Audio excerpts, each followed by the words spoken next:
Hello guys, welcome back to my class.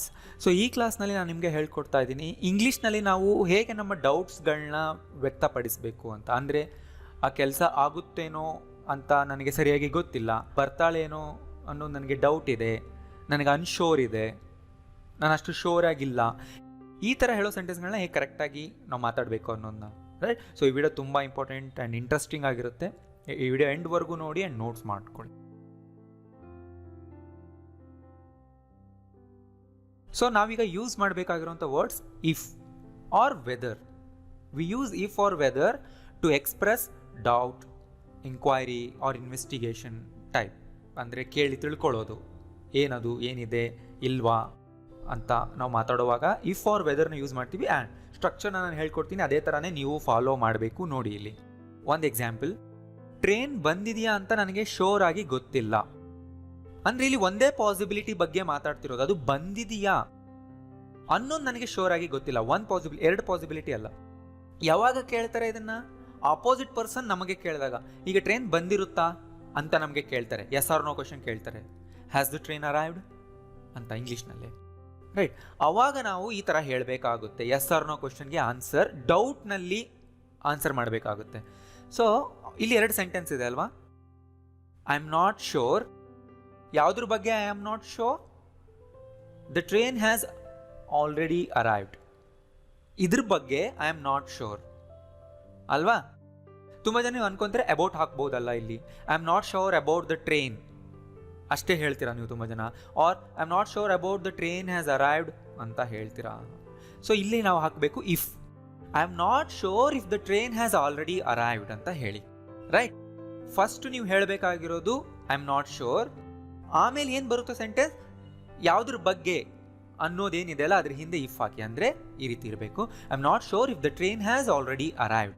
So ಇಲ್ಲಿ ಯಾವ tense use ಮಾಡಬೇಕು, ಯಾವಾಗ ಯೂಸ್ ಮಾಡಬೇಕು, ಅದ್ರ ಮೇಲೆಲ್ಲ ನಾನು ಈಗ ಹೋಗ್ತಾ ಇಲ್ಲ. ಆಲ್ರೆಡಿ ನಾನು ಬೇಸಿಕ್ ಟೆನ್ಸ್ನ ವರ್ಬ್ಸ್ನೆಲ್ಲ ಮುಗಿಸಿದ್ದೀನಿ. ಸೊ ನಾನು ಇನ್ನು ಮುಂದೆ ಪ್ರತಿ ಕ್ಲಾಸ್ನಲ್ಲೂ ಅವತ್ತಿನ ಟಾಪಿಕ್ ಮೇಲೆ ಫೋಕಸ್ ಮಾಡ್ತೀನಿ. ಗೊತ್ತಾಯ್ತಲ್ಲ ಯಾವ ಥರ ಆನ್ಸರ್ ಮಾಡಬೇಕಂತ, ಯಾವಾಗ ಆನ್ಸರ್ ಮಾಡಬೇಕು. ಯಾರಾದರೂ ನಿಮಗೆ ಈ ಥರ ಕ್ವಶನ್ ಕೇಳಿದಾಗ, ಹ್ಯಾಸ್ ದ ಟ್ರೈನ್ ಅರೈವ್ಡ್ ಅಂತ ಕೇಳಿದಾಗ, ಈ ರೀತಿ ಎಸ್ ಆರ್ ನೋದಲ್ಲಿ ಯಾರಾದರೂ ಕೇಳಿದಾಗ ನೀವು ಡೌಟ್ ಇಂದ ಹೇಳ್ತೀರಲ್ವಾ, ಅವಾಗ ಈ ಥರ ಹೇಳಿ. ಈಗ ಇಲ್ಲಿ ಇಫ್ ಹಾಕಿ ಹೇಳಿದ್ರಲ್ಲ, ಇಫ್ ಜಾಗದಲ್ಲಿ ವೆದರ್ನ ಕೂಡ ಹಾಕಿ ಹೇಳ್ಬೋದು. I am not sure whether the train has already arrived. ಅದು ಬಂದಿದೆಯೇನೋ ಅನ್ನೋ ನನಗೆ ಶೋರ್ ಆಗಿ ಗೊತ್ತಿಲ್ಲ. ವೆದರಿಂದಾನೂ ಹೇಳ್ಬೋದು. ವೆದರ್ ಮೇಲೆ ನಾನು ಲಾಸ್ಟ್ 2-3 ಕ್ಲಾಸಸ್ಸಲ್ಲಿ ಡೀಪಾಗಿ ಹೇಳ್ಕೊಟ್ಟಿದ್ದೀನಿ. ನೋಡಿಲ್ಲ ಅನ್ನೋರು ಹೋಗಿ ನೋಡಿ ಲಾಸ್ಟ್ 2-3 ಕ್ಲಾಸಸ್. ಇದರಲ್ಲಿ ಯಾವ್ದು ಕರೆಕ್ಟ್? ಎರಡೂ ಕರೆಕ್ಟ್. ವೆದರ್ ಹಾಕಿದ್ರೆ ಸ್ವಲ್ಪ ಫಾರ್ಮಲ್ ಆಗಿರುತ್ತೆ. ಡೈಲಿ ಮಾತಾಡುವಾಗ ಸ್ಪೋಕನ್ ಇಂಗ್ಲೀಷ್ನಲ್ಲಿ ಇಫ್ ಜಾಸ್ತಿ ಯೂಸ್ ಮಾಡ್ತಾರೆ, ಅದೇ ಜಾಸ್ತಿ ಕಾಮನ್. ಬಟ್ ಈ ಥರ ಹೇಳಬಾರ್ದ, ಅರೈವ್ಡ್ ಆರ್ ನಾಟ್ ಅಂತ ಹೇಳಬಾರ್ದ. ಸೊ ನೋಡಿ, ಅವಾಗ ಎರಡು ಪಾಸಿಬಿಲಿಟಿ ಬರುತ್ತೆ. ಟ್ರೈನ್ ಬಂದಿದೆಯಾ ಇಲ್ವಾ ಅಂತ ನನಗೆ ಶೋರ್ ಆಗಿ ಗೊತ್ತಿಲ್ಲ. ಇಲ್ಲಿ ನೋಡಿ ಪಾಸಿಬಿಲಿಟಿ ಎರಡು ಇದೆ, ಬಂದಿದೆಯಾ ಬಂದಿಲ್ವಾ. ಅವಾಗ ಆರ್ ನಾಟ್ ಯೂಸ್ ಮಾಡಿ, ಆ್ಯಂಡ್ ಅವಾಗ ವೆದರ್ ಮಾತ್ರನೇ ಯೂಸ್ ಮಾಡಿ, ಇಫ್ ಯೂಸ್ ಮಾಡಬೇಡಿ. I am not sure whether the train has already arrived or not. ಈ ಸ್ಟ್ರಕ್ಚರ್ ಮೇಲೆ ನಾನು ವಿಡಿಯೋ ಮಾಡಿದ್ದೀನಿ ಡೀಟೇಲ್ ಆಗಿ ಆಲ್ರೆಡಿ ಅಲ್ವಾ, ನೋಡಿದಿರಲ್ಲ. ಸೊ ಇಲ್ಲಿ ಇಫ್ ಯೂಸ್ ಮಾಡಬೇಡಿ. ಅಂದರೆ ಎರಡು ಪಾಸಿಬಿಲಿಟಿ ಇದ್ದಾಗ ಇಫ್ ಯೂಸ್ ಮಾಡಬೇಡಿ, ಒಂದೇ ಪಾಸಿಬಿಲಿಟಿ ಇದ್ದಾಗ ಇಫ್ ಯೂಸ್ ಮಾಡಿ. ಮೇಲ್ ನೋಡಿ, ಗೊತ್ತಿದೆಲ್ಲ. ನಾಳೆ ನನಗೆ ಬರೋಕ್ಕಾಗುತ್ತೇನೋ ಗೊತ್ತಿಲ್ಲ, ಈ ಥರ ಹೇಳ್ತೀವಲ್ಲ, ಇಲ್ಲ ಅನ್ನೋದ್ರ ಮೇಲೆ ಜಾಸ್ತಿ ಫೋಕಸ್ ಇಲ್ಲ. ಬರೋಕ್ಕಾಗುತ್ತೇನೋ, ವೆದರ್ ಐ ಕ್ಯಾನ್ ಅನ್ನೋದು ನನಗೆ ಗೊತ್ತಿಲ್ಲ. I don't know if I can come tomorrow. ನೋಡಿ ಇಲ್ಲಿ, I don't know. What I don't know? I can come tomorrow ಅನ್ನೋದು ಅಲ್ವಾ, ಅದ್ರ ಹಿಂದೆ ಇಫ್ ಹಾಕಿ ಅಷ್ಟೇ. I don't know if I can come tomorrow, or I don't know whether I can come tomorrow. ಬರಕ್ಕಾಗುತ್ತೋ ಇಲ್ವೋ ಅನ್ನೋದು ಗೊತ್ತಿಲ್ಲ, ಅವಾಗ ವೆದರ್ ಆರ್ ನಾಟ್ ಯೂಸ್ ಮಾಡಿ. I don't know whether I can come or not tomorrow. ಎರಡು possibility ಇದ್ದಾಗ ವೆದರ್ನೇ use ಮಾಡಿ. ಆಗ ನೆಕ್ಸ್ಟ್ ಇಲ್ಲಿ ನೋಡಿ, ನನಗೆ ನಡೆಯೋದಕ್ಕಾಗೋದು ಡೌಟ್ ಇದೆ, ಯಾಕೆಂದರೆ ನನ್ನ ಕಾಲು ನಿಜವಾಗ್ಲೂ ನೋವ್ತಾ ಇದೆ. ಏನು ಡೌಟ್ ಇದೆ? ನನಗೆ ನಡೆಯೋದಕ್ಕಾಗೋದು ಡೌಟ್. ಈ ಥರ ನಾವು ಒಂದೇ ಆ್ಯಕ್ಷನ್ ಮೇಲೆ, ಒಂದೇ ಪಾಸಿಬಿಲಿಟಿ ಮೇಲೆ ಫೋಕಸ್ ಮಾಡ್ತಿರ್ತೀವಲ್ಲ ಕನ್ನಡದಲ್ಲಿ, ಅವಾಗ ಜಸ್ಟ್ ಇಫ್ ಯೂಸ್ ಮಾಡಿ ಅವ್ರ ವೆದರ್ ಯೂಸ್ ಮಾಡಿ, ನಾಟ್ ಬೇಕಾಗಿಲ್ಲ. ಆಗ I doubt if I can walk ಅಷ್ಟೇ. ಯಾಕೆ? My foot really hurts. Right. Hurting ಅನ್ಬಾರ್ದು, ನಾವು ಪ್ರೆಸೆಂಟ್ ಸಿಂಪಲ್ನಲ್ಲೇ ಹೇಳ್ತೀವಲ್ಲ. ಐ ಡೌಟ್ ಅನ್ಬೋದು. ಡೌಟ್ ಅನ್ನೋದು ಇಲ್ಲಿ ವರ್ಬ್ ಆಗಿ ಕೆಲಸ ಮಾಡ್ತಿದೆ. I doubt whether I can walk. Right. ಈ ಥರನೂ ಹೇಳ್ಬೋದು ನೀವು. ಆರ್ ನಡೆಯೋದಕ್ಕಾಗುತ್ತೋ ಇಲ್ವೋ ಡೌಟ್ ಇದೆ ಅನ್ನೋಗಿದ್ರೆ ವೆದರ್ ಆರ್ ನಾಟ್ ಯೂಸ್ ಮಾಡಿ. I doubt whether I can walk or not ಅಂತ. ರೈಟ್, ಗೊತ್ತಾಯ್ತಲ್ಲ? ಸೊ ನಾವು ಹೇಗೆ ಡೌಟ್ಗಳನ್ನ ವ್ಯಕ್ತಪಡಿಸ್ತಾ ಇದೀವಿ ಗೊತ್ತಾಯ್ತಲ್ಲ ಇಫ್ನ ಯೂಸ್ ಮಾಡಿಕೊಂಡು. ನೆಕ್ಸ್ಟ್ ನೋಡಿ, ಅವಳು ಮನೇಲಿ ಇದ್ದಾಳೇನೋ ನೋಡ್ತೀನಿ ಅಂದರೆ ನನಗೆ ಶೋರಾಗೆ ಗೊತ್ತಿಲ್ಲ, ಹೋಗಿ ನೋಡ್ತೀನಿ ಇದ್ದಾಳೇನೋ. I'll see if she is at home, I'll check if she is at home, or I'll see whether she is at home. ಈ ಥರನೇ ಹೇಳಬೇಕು. ಗೊತ್ತಾಯ್ತಲ್ಲ? ಇಫ್ನ ಯೂಸ್ ಮಾಡೇ ಹೇಳಬೇಕು, ಆರ್ ಜಸ್ಟ್ ವೆದರ್ನ ಯೂಸ್ ಮಾಡಿ ಹೇಳಬೇಕು. ನೋಡಿ, ಈಗ ಇದು ತುಂಬ ಸಿಂಪಲ್ ಸೆಂಟೆನ್ಸ್ ಇದೆ. ಈ ಥರ ನೀವೇ ನಿಮ್ಮ ಓನ್ ಒಂದು 20-30 ಸೆಂಟೆನ್ಸ್ಗಳನ್ನ ಮಾಡಿ. ಐಲ್ ಸಿ ಇಫ್ ಮುಂದೆ ಅವ್ನು ಬಂದಿದ್ದಾನೇನೋ ನೋಡ್ತೀನಿ, ಅವ್ನು ಮಾಡಿದಾನೇನೋ ನೋಡ್ತೀನಿ, if he has come, if he has done. ಈ ಥರ ಮಾಡಿದ್ರೆ ನಿಮ್ಗೀಗ ಪ್ರಾಕ್ಟೀಸ್ ಆಗುತ್ತೆ. ರೈಟ್, ವಿಡಿಯೋ ಮುಗಿದ್ಮೇಲೆ ಈ ಸಿಂಪಲ್ ಎಕ್ಸಾಂಪಲ್ ತಗೊಳ್ಳಿ, ನಿಮ್ಮ ಓನ್ ಸೆಂಟೆನ್ಸ್ಗಳನ್ನ ಬುಕ್ನಲ್ಲಿ ಬರೀರಿ, ಅವ್ರ ಕೆಳಗಡೆ ಕಾಮೆಂಟ್ ಆದರೂ ಮಾಡಿ. ಸ್ಟ್ರಕ್ಚರ್ ನೋಡಿ, ನೀವು ಕಮೆಂಟ್ ಮಾಡುವಾಗ ಬರೆಯುವಾಗ ಚೆಕ್ ಮಾಡೋದಿಲ್ಲ, ಸರಿ ಇದೆಯಾ ಇಲ್ವೋ ಒಂದ್ಸರಿ ಚೆಕ್ ಮಾಡಿ. ಅವಳಿದಾಳೋ ಇಲ್ವೋ ಅಂದರೆ ಆರ್ ನಾಟ್ ಸೇರಿಸಿ, ಅಷ್ಟೇ, ಸಿಂಪಲ್. ಸೊ ಗೊತ್ತಾಯ್ತಲ್ಲ, ತುಂಬ ಈಸಿ ಇದೆ ಕಾನ್ಸೆಪ್ಟ್. ಅವ್ನು ಆಡ್ತಾನೇನು ಅಂತ ನನಗೆ ಹೇಳೋಕ್ಕಾಗಲ್ಲ. I can't say if he will play, or I can't say whether he will play. Right, ಇಷ್ಟೊತ್ತು ನಾನು ಹೇಳ್ಕೊಟ್ಟೆ ಅದೇ ಇದೆ ಇಲ್ಲಿ. ಅವಳು ಬಂದಿದ್ದಾಳೇನೋ ನೋಡು ಅಂತೀವಲ್ಲ, see if she has come or see whether she has come. Has she ಅನ್ಬಾರ್ದು, ಶಿ ಹ್ಯಾಸ್, ಪಾಸಿಟಿವ್ ಸೆಂಟೆನ್ಸ್ ಇಡಬೇಕಲ್ಲಿ. ನೀವು ನಿಮ್ಮ ಓನ್ ಎಕ್ಸಾಂಪಲ್ಸ್ ಮಾಡಿದರೆ ಈ ಸೆಂಟೆನ್ಸ್ಗಳು ಪ್ರಾಕ್ಟೀಸ್ ಆಗುತ್ತೆ, ಇಲ್ಲಾಂದರೆ ಪ್ರಾಕ್ಟೀಸ್ ಆಗಲ್ಲ. ಒಂದರಿಂದ ನಿಮಗೇನು ಬರಲ್ಲ. ನಾನಿಲ್ಲಿ ಇದೇ ಥರದ್ದು 20 ಎಕ್ಸಾಂಪಲ್ಸ್ ಕೊಡೋಕ್ಕಾಗಲ್ವಲ್ಲ, ಅದಕ್ಕೆ ನೀವು ಮಾಡಿ. ಜಸ್ಟ್ ವರ್ಬ್ ಚೇಂಜ್ ಮಾಡಿ, ನೌನ್ ಚೇಂಜ್ ಮಾಡಿ ಅಷ್ಟೇ. ಅವ್ರಿಗೆ ನಮ್ಮ ಮಾತು ಕೇಳಿಸ್ತಿದೆಯೇನೋ ಗೊತ್ತಿಲ್ಲ. I don't know if they can hear us. ಅಂದರೆ ನಾವೇನೋ ಹೇಳ್ತಿರ್ತೀವಿ ಫೋನಲ್ಲಾಗಲಿ ಏನೋ ಎಲ್ಲಾದರೂ, ನನಗೆ ಗೊತ್ತಿಲ್ಲ ಅವ್ರಿಗೆ ಕೇಳಿಸ್ತಿದೆಯೋ ಇಲ್ವೋ ಅಂತೀವಲ್ಲ, ರೈಟ್? ಆವಾಗ I don't know whether they can hear us. ಇದು ಡೈಲಿ ಲೈಫ್ಗೆ ತುಂಬ ಹೆಲ್ಪ್ ಆಗುತ್ತೆ, ಇವನ್ನೆಲ್ಲ ಬರೆದಿಟ್ಕೊಳ್ಳಿ. ಆಮೇಲೆ ಅವರು ಟೋಟಲ್ನ ಚೇಸ್ ಮಾಡ್ತಾರೆ ಅನ್ನೋದು ನನಗೆ ನಿಜವಾಗ್ಲೂ ಡೌಟ್. ಕ್ರಿಕೆಟ್ ಮ್ಯಾಚಲ್ಲಿ ಹೇಳ್ತೀವಲ್ಲ ಟೋಟಲ್ನ ಚೇಸ್ ಮಾಡೋದು, ಸೆಕೆಂಡ್ ಬ್ಯಾಟಿಂಗ್ ಮಾಡೋರು. I really doubt if they chase the total. Present ಸಿಂಪಲ್ನಲ್ಲೇ ಹೇಳ್ಬೋದು, ಆರ್ ಫ್ಯೂಚರ್ ಸಿಂಪಲ್ನಲ್ಲೂ ಹೇಳ್ಬೋದು, ಆರ್ ಈ ಥರನೂ ಹೇಳಿ. I really doubt whether they chase the total. ನಾನು ಪಾರ್ಟಿಗೆ ಬರ್ತಾ ಇದ್ದೀನಿ ಅನ್ನೋದು ನನಗೆ ಶೋರ್ ಆಗಿ ಇನ್ನೂ ಗೊತ್ತಿಲ್ಲ. ಟ್ರೈ ಮಾಡಿ ಈಗ ಇದನ್ನು, ಅಂದರೆ ಫ್ಯೂಚರೇ ಐ ವಿಲ್ ಬಿ ಕಮಿಂಗ್ ಅನ್ನೋದನ್ನೇ ಹಾಕಿ ಟ್ರೈ ಮಾಡಿ.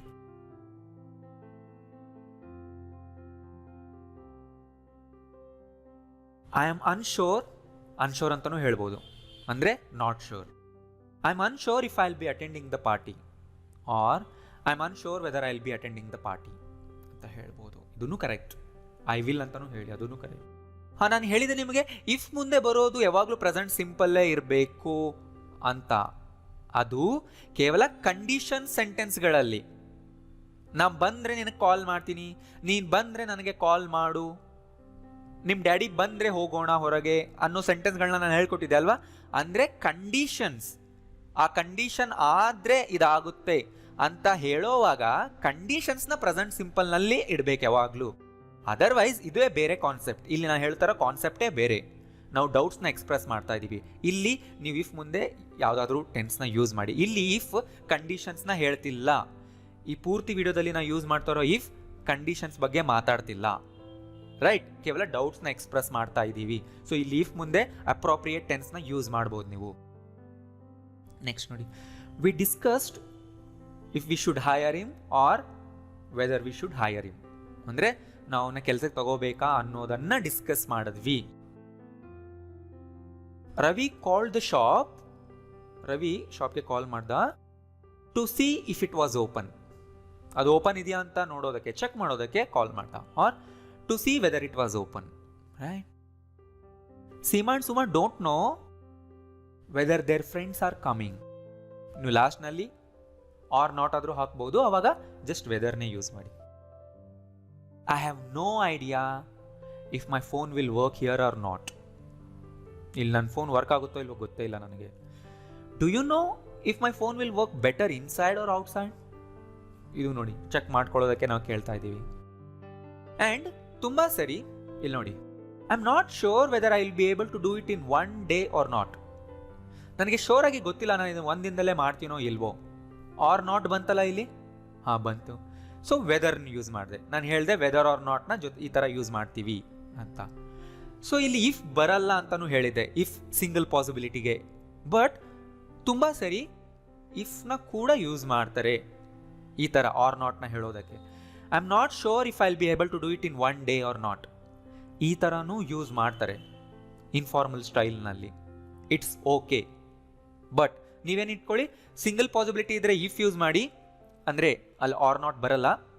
2 ಪಾಸಿಬಿಲಿಟಿ ಇದ್ದರೆ ವೆದರ್ ಯೂಸ್ ಮಾಡಿ, ಅಂದರೆ ಆರ್ ನಾಟ್ ಜೊತೆಗೆ ಯೂಸ್ ಮಾಡೋ ಹಂಗಿದ್ರೆ, ರೈಟ್.